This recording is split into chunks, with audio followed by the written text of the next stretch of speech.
Fala aí pessoal, bem-vindo a mais um vídeo aqui no canal Ciências e Negócios. No vídeo de hoje eu vou, até peço desculpa pela minha voz aqui que eu tô com a garganta meio ruim, mas no vídeo de hoje eu vou falar sobre uma matéria que eu estava lendo agora há pouco e isso me trouxe em memória algumas coisas, algumas opiniões que eu tenho sobre esse tipo de coisa. E aí eu resolvi, deixa eu compartilhar aqui com o pessoal, então estou gravando aqui, tá bom? Antes do vídeo começar, eu preciso te pedir que não se esqueça de se inscrever no canal, tá? Deixar seu like, curtir, compartilhar, porque isso ajuda muito o canal a crescer e a nossa mensagem aqui chegar a muito mais pessoas. Bom, o vídeo de hoje eu pretendo trazer essa matéria que eu estava lendo e para na verdade perguntar a sua opinião. Será que isso daí deixa só eu revoltado ou vocês também têm a mesma opinião? E não tem problema, se tiver opinião diferente, você pode ficar à vontade aí também. Tá bom? Deixa eu até colocar aqui na tela só para vocês verem que isso daqui é uma matéria de verdade, tá bom? Tá aqui, ó. O título dessa matéria aqui é STF julga invasão domiciliar por PMs para apreender 240 gramas de maconha. Então essa daqui é a matéria, tá? Foi escrita pela jornalista Mônica Bergamo, acho que ela é colunista do UOL, se eu não me engano, da Folha UOL. E aqui ela descreve um pouquinho o que aconteceu, tal. Esse daí é um julgamento que está acontecendo no Senado, de maneira virtual lá para o Supremo Tribunal Federal. Basicamente, o que acontece? Tinha uma pessoa, né, o acusado aí, ele estava na frente, assim, muito próximo da casa dele, pela descrição. E aí, quando ele avistou o carro da polícia, ele se assustou e saiu correndo para dentro de casa. Os policiais acharam estranho a atitude do indivíduo e foram atrás dele e entraram na casa dele, atrás dele, justamente nessa perseguição. E chegando dentro da casa dele, encontraram 240 gramas de maconha dentro da casa dele. Portanto, ele foi apreendido e foi, obviamente, lavrado uma autuação dele como tráfico de droga, né? Bom, beleza. Então isso daí passou o tempo, isso daí os advogados, o grupo de advogados entrou com um pedido para que essa prisão fosse revista, eles pediam um habeas corpus aí, e esse negócio foi se arrastando e chegou no Supremo, e no Supremo foi que esse processo se deu. Na verdade, o julgamento ainda não terminou, ainda esse julgamento está acontecendo, mas o que eu acho muito interessante na matéria é a forma com que a matéria é conduzida. Aí começa aqui, por exemplo, dizendo o seguinte: ó, apesar de não ter repercussão geral, o resultado pode servir de precedente, decisão. Deixa eu ver aqui, o ministro Gilmar Mendes, ó. Deixa eu ver uma coisa aqui, ó. De acordo com os autos, os policiais faziam um patrulhamento na capital paulista quando o homem correu em direção à sua casa, depois de notar a presença da viatura. Quer dizer, você vê que os termos aqui são bastante abrandados, né? Porque não diz que ele se assustou, que ele ao ver a viatura saiu correndo, não, assim, os termos bastante abrandados, dizem assim: o comportamento foi considerado suspeito e usado para justificar uma situação de flagrante que levou à invasão domiciliar. Você vê que ele classifica a perseguição policial como uma invasão domiciliar, porque entrou na casa da pessoa após notar uma atitude suspeita. Ao adentrar o quarto do suspeito, então, ok, essa descrição de suspeito tá beleza. Mas o problema é que depois de algumas frases na frente diz o seguinte: A defesa do rapaz recorreu junto ao Tribunal de Justiça. Aí já começa o suspeito, depois o rapaz. Só faltou colocar o jovem, coitado, alguma coisa nesse sentido. Mas por que eu trouxe essa matéria? Porque, rapaz, quando a gente olha um negócio desse daqui, então isso foi para julgamento para saber se a atitude policial foi correta.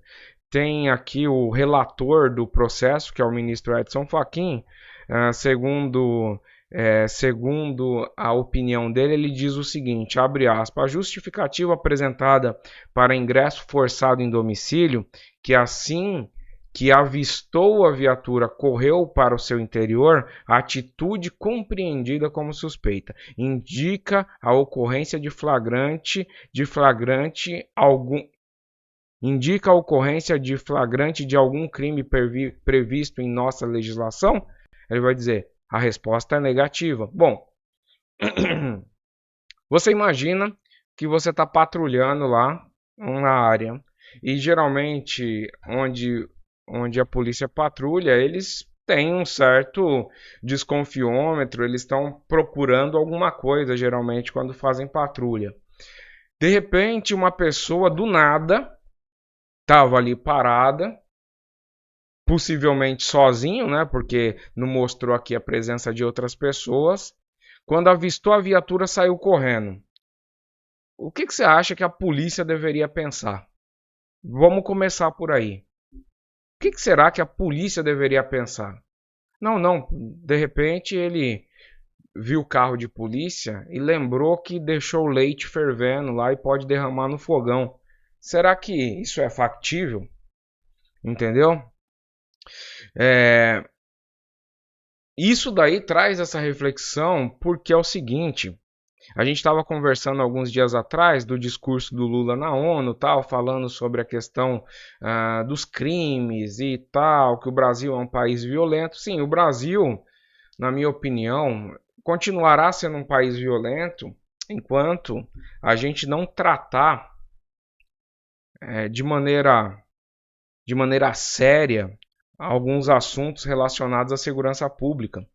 E eu digo de maneira séria, não exatamente pelo relator do processo, mas eu digo pelo seguinte, porque em países, e aí eu já até estive em países assim de primeiro mundo, a polícia ela é bastante respeitada.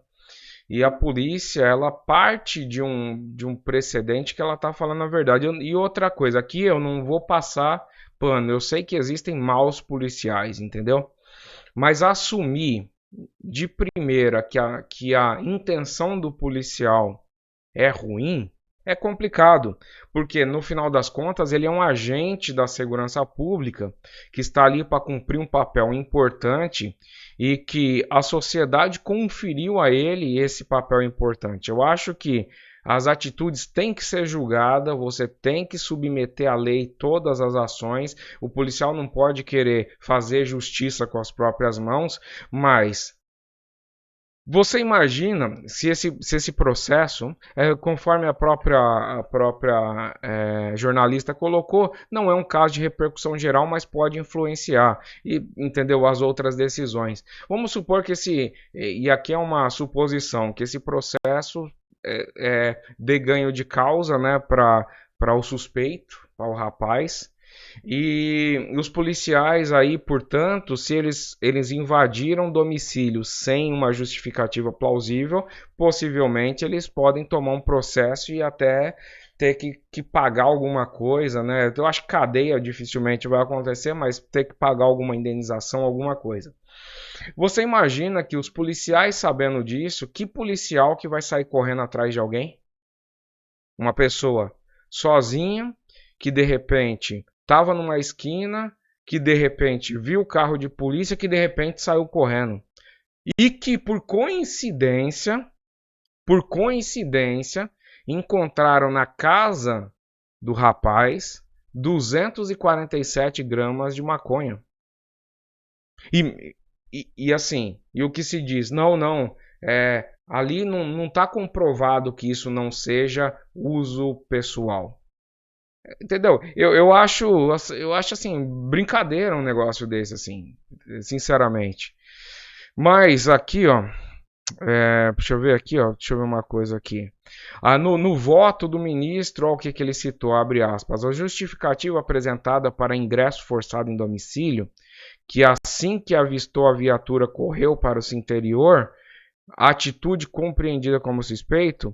Ah, tá, não, aqui eu já li, era mais pra frente, tinha aqui, ó, eu acho que é exatamente isso aqui, ó.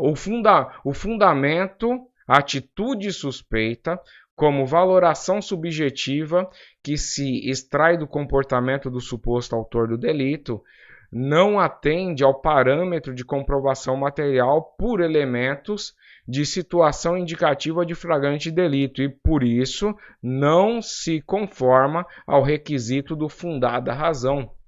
O que ele está dizendo, em outras palavras, é a mera atitude dele sair correndo não é uma razão suficiente para que os policiais iniciassem uma perseguição e entrassem na casa dele e, por coincidência, achassem uma quantidade de drogas, entorpecentes, coisas ilícitas, entendeu? Ó, chega a ser engraçado. Não está a dizer que desconfianças, intuições, suspeitas, muitas vezes decorrente da experiência e recorrência das atividades vivenciadas do dia a dia do policial, devam ser simplesmente ignorados. Ué, se não está a dizer isso, então está a dizer o quê? Entendeu?